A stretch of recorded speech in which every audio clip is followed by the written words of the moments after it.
Hello friends, वेदना stories में आपका स्वागत है। मेरी आज की कहानी है 8 सिक्के। फिर से सोच लीजिए रमलेश बाबू, बेटे की शादी की बात है।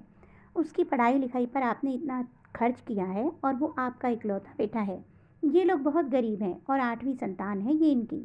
शादी में कुछ नहीं दे पाएंगे। आपके और भाभी जी के सारे मनोरथ धरे के धरे रह जाएंगे। धीरे से पंडित गंगाराम ने कहा था उनके कान में, जिन्हें अपने बेटे की कुंडली दिखवाई थी रमलेश ने, और योगेश बाबू की बेटी राधा से उनके बेटे की शादी की बात आगे बढ़ाने के लिए कहा था। हमें बस संस्कारी बहू चाहिए जिसे हम अपनी बेटी की तरह रखेंगे। सिर्फ शादी के जोड़े में उसे लिवा लाएंगे। वो जोड़ा भी हम भिजवा देंगे। आप लोगों को बिल्कुल चिंता करने की ज़रूरत नहीं है।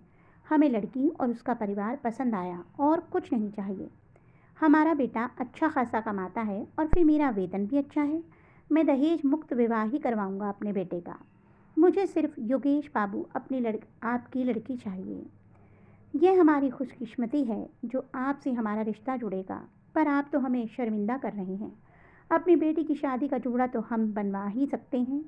बस कन्यादान के लिए सोने के सिक्के का इंतजाम करना मुश्किल होगा।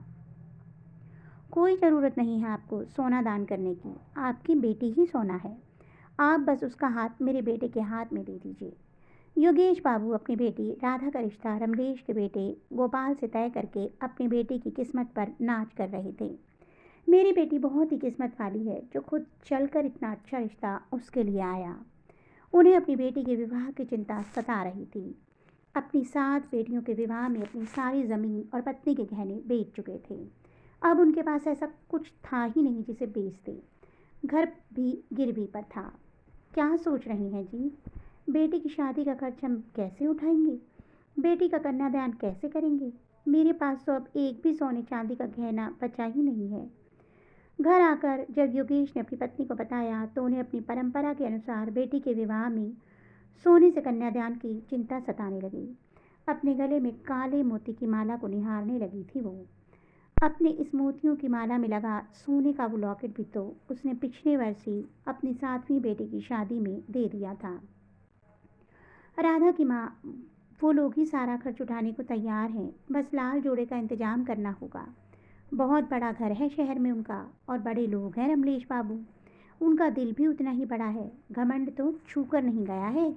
वो तो शादी का जोड़ा भी राधा के लिए खरीदने को तैयार हैं, जिसे पहनकर वो शादी के मंडप पर बैठे।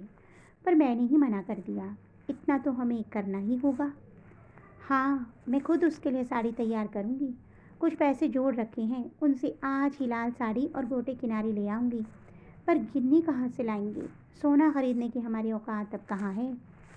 तू वो सब चिंता छोड़, बस शादी की तैयारी शुरू कर। रात भर योगेश अपनी टूटी हुई खपरेल की छत को निहारता रहा। गरीब के घर की बेटियों की किस्मत ऊपर वाला अच्छा ही लिखकर भेजता है। भगवान की दया से सभी बेटियों की शादी अच्छे घर में हो गई। बस सबसे छोटी बेटी राधा की चिंता भी दूर कर दी। वंश बढ़ाने के लिए बेटे की लालसा में एक के बाद एक 8 बेटियां योगेश के आंगन की रौनक बढ़ाने लगी। बेटियों की शादी का दहेज सोचकर ही डर जाया करता था।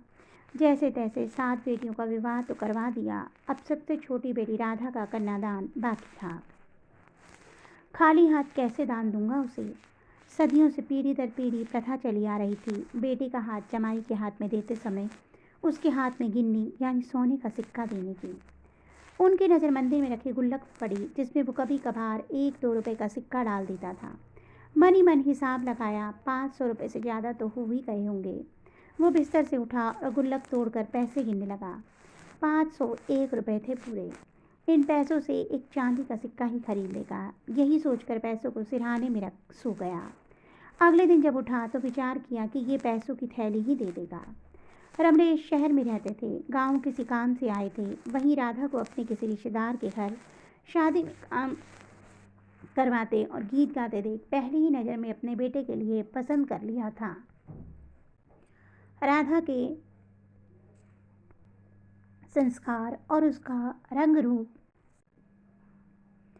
उसकी सुरीली आवाज़ ने मोहित कर दिया था अखिलेश को।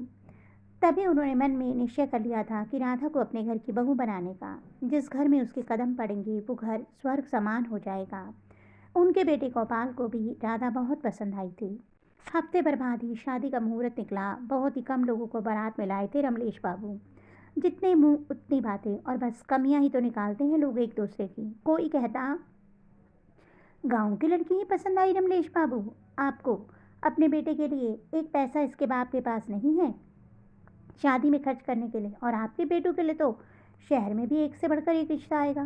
काहे गांव देहात की लड़की को अपने घर की बहू बना रहे हो? तो कोई कहना समाज सेवा का ठेका लेके बैठे हैं।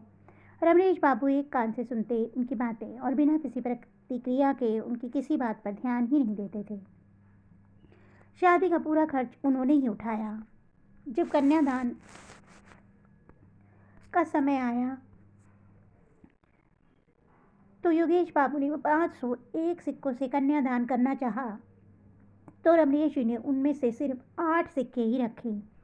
आपकी 8वीं संतान मेरे घर की पहली बहू है, हमें सिर्फ आपकी बेटी चाहिए, आप बाकी सिक्कों को रख लीजिए। लोग क्या कहेंगे? सोने के सिक्के का तो इंतजाम नहीं कर पाया, पर ये 501 तो रख लीजिए। अपनी पगड़ी उतारते हुए योगेश जी बोले। बड़े प्यार से रमलेश ने उनके सिर पर पगड़ी पहनाई और उन 8 सिक्कों को अपने माथों से लगा लिया। कहने दीजिए लोगों को, मुझे फर्क नहीं पड़ता। मैं अनमोल खजाना, आपके घर की लक्ष्मी अपने घर ले जा रहा हूँ। खुशी के आंसू लुढ़क आए थे योगेश की आंखों में। बेटी का कन्यादान संपन्न हुआ। उन 8 सिक्कों से बाकी के सारे सिक्के पंडित गंगाराम जी को थमाते हुए रमलेश बोले, दान दक्षिणा की चिंता मत कीजिएगा। और अपनी तरफ से भी उन्होंने पैसों की गड्डी पंडित जी के हाथ में थमा दी। उन 8 सिक्कों को लाल कपड़े में बांधकर अपनी जेब में ऐसे रखा जैसे कोई बहुत बड़ा खजाना उनके हाथ लग गया हो। राधा को बहू बनाकर लाए और अपनी बेटी की तरह मानने लगे। राधा भी अपने सास ससुर की सेवा बड़े मन से करती हुई अपनी किस्मत पर नाज करती है। तो दोस्तों, आपको मेरी ये कहानी कैसी लगी? कमेंट बॉक्स में अपनी प्रतिक्रिया अवश्य दीजिएगा। अगर कहानी पसंद आई हो तो कहानी को लाइक करना मत भूलिएगा। जल्दी ऐसी अन्य रोचक कथाओं के साथ आपको मिलूंगी। तब तक के लिए बाय बाय।